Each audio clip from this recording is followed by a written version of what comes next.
Bonjour et bienvenue, je suis Stéphanie Verheyken, psychothérapeute et formatrice en PNL. Je suis là aujourd'hui pour vous parler du programme de ma formation en PNL qui va pouvoir redémarrer ici en septembre 2021. Programme que vous trouverez également sur mon site dont je vous mets le lien ici. Alors d'un point de vue purement pratique, la formation s'étale sur 2 années scolaires, 2 niveaux, praticien en PNL et maître praticien en PNL. Chaque niveau comporte 20 jours de formation. Dans ces 20 jours sont inclus 4 jours de séminaire à thème qui sont donc différents pour chaque session. Je vais en parler un petit peu plus loin. On peut également suivre ces séminaires en dehors de la formation si on veut, sans problème. Nous avons plus ou moins un tiers théorie, 2 tiers exercice. Je vais en reparler après également. Et chaque groupe de formation comporte maximum 10 personnes, 10-12 personnes grand maximum. Cela afin de garder un côté convivial et aussi de me permettre de pouvoir vous suivre individuellement et d'être plus performante finalement. Alors au niveau des exercices, on va donc les faire par sous-groupe de 3 personnes et chacun va faire 3 fois l'exercice. Une première fois en position de guide par exemple, une deuxième fois en position d'explorateur et une troisième fois en position d'observateur. Alors, le guide, c'est celui qui va prendre la trame de l'exercice que j'ai donné et qui va faire l'exercice à la personne. L'explorateur, c'est celui qui va choisir une situation de problème dans sa vie, quelque chose qui l'ennuie et qu'il a envie d'améliorer, que ce soit au niveau personnel, au niveau du travail, au niveau familial, au niveau couple, peu importe. Et il va dire, voilà, j'ai cette situation de problème qui m'ennuie, et toi, le guide, tu vas m'aider à en sortir avec l'outil que l'on vient d'apprendre. Et donc, c'est lui qui va explorer, nous son nom, ses mécanismes, ses émotions, ses sensations, ses modes de fonctionnement. Ensuite, la troisième position, c'est l'observateur. L'observateur, lui, ne dit rien, et il va observer donc le guide et l'explorateur en interaction. Il va pouvoir observer la manière de faire du guide, il va entendre les questions, il va voir ce qui se passe, il va pouvoir observer les réactions de l'explorateur et il va apprendre comme ça plein de choses. C'est peut-être la position dans laquelle finalement on apprend le plus, même si au début on ne s'en rend pas toujours compte.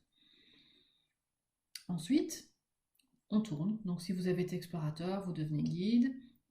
Et la troisième fois, vous faites l'observateur et comme ça, chacun est passé dans les 3 positions.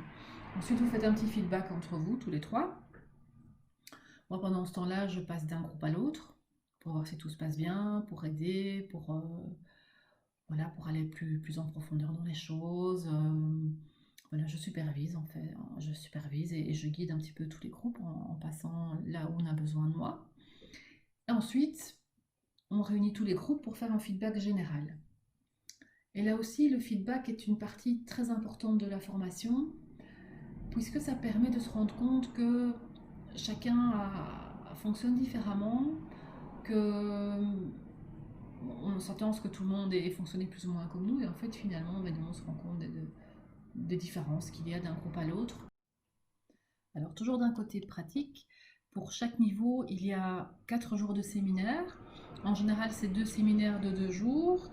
J'ai choisi pour cette année de faire pour le niveau praticien en PNL un séminaire de 2 jours sur la psychogénéalogie, plus un séminaire de 2 jours sur la double contrainte, dont je parlerai de façon plus détaillée dans une autre vidéo. Et pour le niveau maître praticien en PNL, j'ai choisi de faire un grand séminaire de 4 jours sur l'énéagramme. Alors les séminaires donc sont inclus dans la formation, sont compris dans le prix, mais on peut aussi les suivre en dehors de la formation bien sûr. Ils sont construits sur le même schéma que la formation, donc chaque fois avec plus ou moins un tiers théorie, 2 tiers d'exercice, et avec ces exercices où on refait chaque fois avec ces positions de guide, d'explorateur et d'observateur. il s'agit d'une formation certifiante, ce qui veut dire que vous avez un petit travail à faire en fin de niveau et en fin de formation. Donc pour le premier niveau, en praticien en PNL, la certification consiste simplement en une révision générale du cours. C'est-à-dire que vous aurez une série de questions en rapport avec la matière qu'on a vue, questions évidemment purement de PNL, auxquelles vous pourrez répondre tranquillement avec votre cours, sans problème.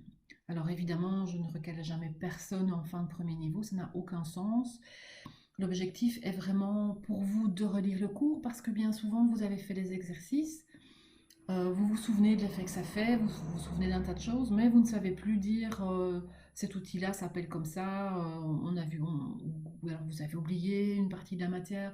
Donc ça permet d'aller relire le cours, et moi ça me permet de resituer un petit peu où vous en êtes aussi, de faire le point sur ce qu'il va falloir développer un petit peu plus l'année suivante et sur ce qui est bien acquis.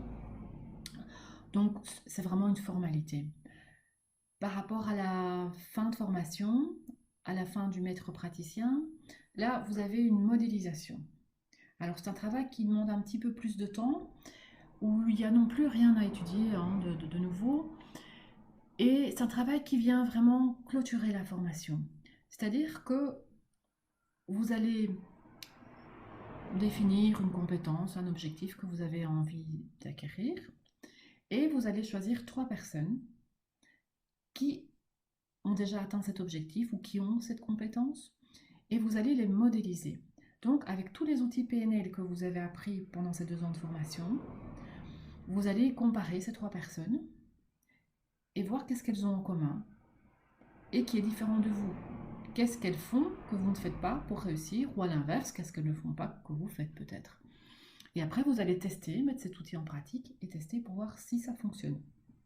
Alors évidemment, toute cette période, vous n'êtes pas vous livré à vous-même, je vous accompagne pendant ce travail-là.